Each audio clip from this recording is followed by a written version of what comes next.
السلام عليكم ورحمة الله تعالى وبركاته. كلنتي waxaan wanaagsan saaxiibayaal soo dhawaada. Muuqaalkeena maanta waxaan ku soo qaadan doonaa ama aan uga hadli doonaa aasaaska tijaabada nolosha. Inaad noqotid qof u diyaar inuu galo tijaabo guul ama guul darro ah, waxaad noqon doontaa qof u bareeray dhisidda nolol cusub. Bilaabidda tijaabo nololeed iyo tartanka nolosha waxaa ka dhaxeeya waxyaabo badan, balse muuqaalkan waxaan kugula wadaagi doonaa 8 qaacido oo udub dhaxaad u ah aasaaska tijaabada nolosha, guul ama guul darro noloshaada. 8dan waxa ay tahay 8 mar walba kugu soo noqnoqon doonta.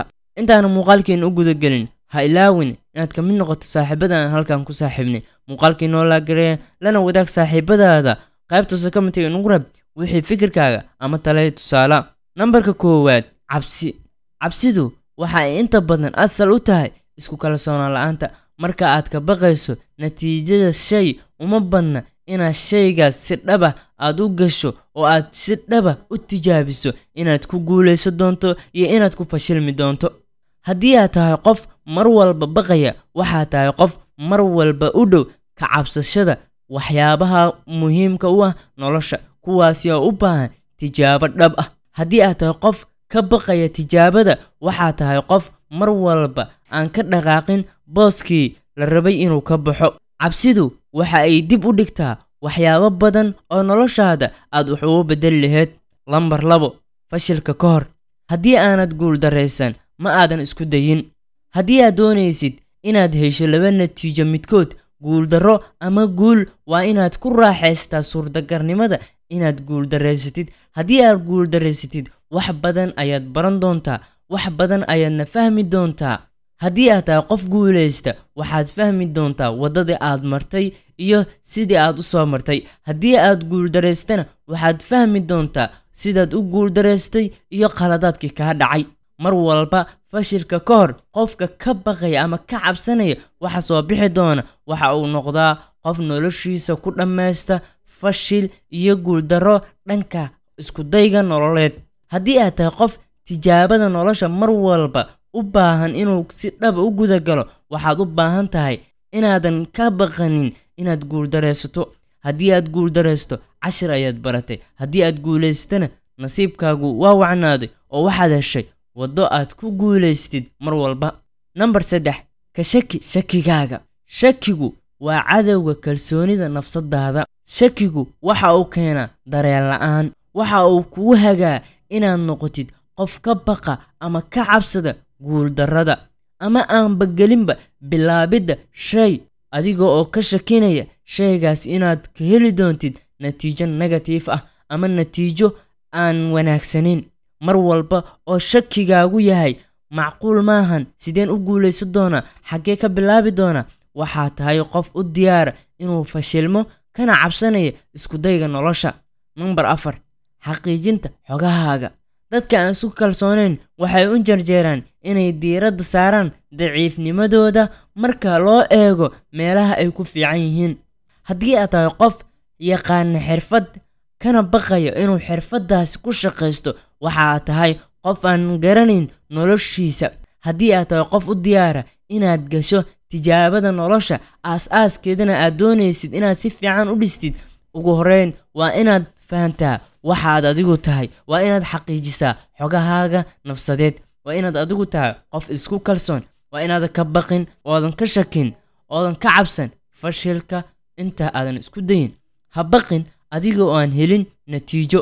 Number 5, kalsoonida xuduudka. Waxaa laga yaabaa inaad u baahan tahay in noloshaagu ay noqoto mid salfadhi leh, mid degan, balse aad tahay qof been abuur saa'ida noloshiisa ku dhisaya. Oraahdaas weligaa inaa maqashay uma maleynayo. Haddii aad tahay qof xadidaya noloshiisa, waxaad tahay qof noloshiisa been abuur weyn u sameeyay. Ma xadidna noloshu, balse waxay leedahay wadooyin badan oo qof walba uu tijaabin karo. Number 6, dhegeysiga iyo daawashada Quraanka iyo wacdiga. Quraanku waxa uu u fiican yahay dareenka. Marka aad rabto inaad dareento kalsooni badan, shido Quraanka ama akhri adigoo aan nafsadaada gelinin buuq. Waxaad dareemi doontaa raaxo, waxaad in badan heli doontaa deganaan nafsiyadeed, waxaadan ka baqi doonin waxyaabaha dhici doona, waxaad noqon doontaa qof degan, noloshiisuna ay noqoto nolol degan. haddii aad tahay qof noloshiisa ka baqaya waxyaabo badanna iskaga dhex yaacsan yihiin, waxaan kugula talinayaa inaad dib ugu noqotid noloshaada. waxaan kugula talinayaa inaad akhrisid kitaabka qur-aanka kariimka, dhegaysiga kitaabka allana aad badisid. sidoo kale waxaan kugula talinayaa inaad daawatid wacdiga, inaad noqotid qof ku xirma culimada, inaad mar walba dhegaysiga wacdiga aad badisid. haddii aad aragtid oo aad daawatid sheekh ka sheekeynaya cadaabka, waxaad fahmi doontaa waxyaabaha keena in qofka ibni aadamka la cadaabo, in qofka ibni aadamka uu galo halaag. haddii aad daawatid sheekh ka sheekeynaya jannada, waxaa laga yaabaa inaad fahantid ama aad fahmi doontaaba waxyaabaha qofka ibni aadamka uu ku kasbaday noloshaas barwaaqada, raxmadda alleh iyo raaligelinta rabbi subxaanahu watacaala. in rabbi aad raaligelisid oo rabbiga raali kaa noqdo, waxa ay tahay nolosha meesha ugu sarraysa, waad guulaysatay. balse yaa guulaysta? qofkii ku talagala inuu noloshiisa wax badan ka bedelo. ma ahan qofka noloshiisa xadidaad u sameeya, ma ahan qofka cabsada, ma ahan qofka cabsida badan noloshiisa ay ku abuuran tahay. waswaaska, walbahaarka, walaaca waxay xadidaan noloshaada oo dhan. number 7, dejinta qorshahaaga nololeed. haddii aad tahay qof noloshiisa u qorshaysan tahay, maalinkiisa, asbuuciisa, bishiisa, sanadkiisa, waxaa dhacda in aad noqotid qof waxyaabo badan oo noloshiisa ku guulaysta.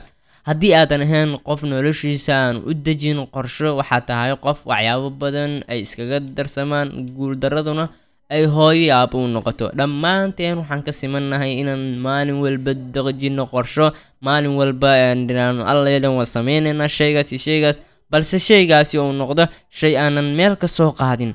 aas-aaska tijaabada nolosha waxay u baahan tahay inaad noqotid qof noloshiisa qorsho ku dhisa. number 8, waxyaabo kala duwan. waxyaabahan kala duwan aad ku guda jirtid waxay u baahan yihiin number 7 inaad ku xalisid. number 7 waxa uu ahaa dejinta qorshahaaga nololeed. haddii aad noloshaada qorsho u yeeshid, boqolaal shay oo kala duwanna waad maareyn kartaa. tusaale ahaan, waxaad tahay arday, waxaad tahay nin shaqeeya, waxaad tahay nin reer leh. ardaynimadaadii, shaqadaadii, qoyskaagii, dhammaantood waxay yihiin waxyaabo kala duwan, laakiinse waxaad la timid qorsho aad ku hagaajiso. haddii aad si dhaba u maareyso qorshahaagaas, waxaad noqon doontaa qof si dhaba waxyaabaha kala duwan u wajihi kara. waxaan kugula talinayaa inaad mar walba noloshaada ku dhistid diintaada. markaad noloshaada aas-aas uga dhigtid diinta, waxaad kuu fududaanaya in noloshaada aas-aaskeeda aad saxdid oo tijaabadaada mar walba aad ku guulaysatid. waxaan rajeynayaa muuqaalka inaad wax uun ka faa'iiday. hada wabillahi towfiiq, wassalaamu calaykum waraxmatullaahi wabarakaatuh.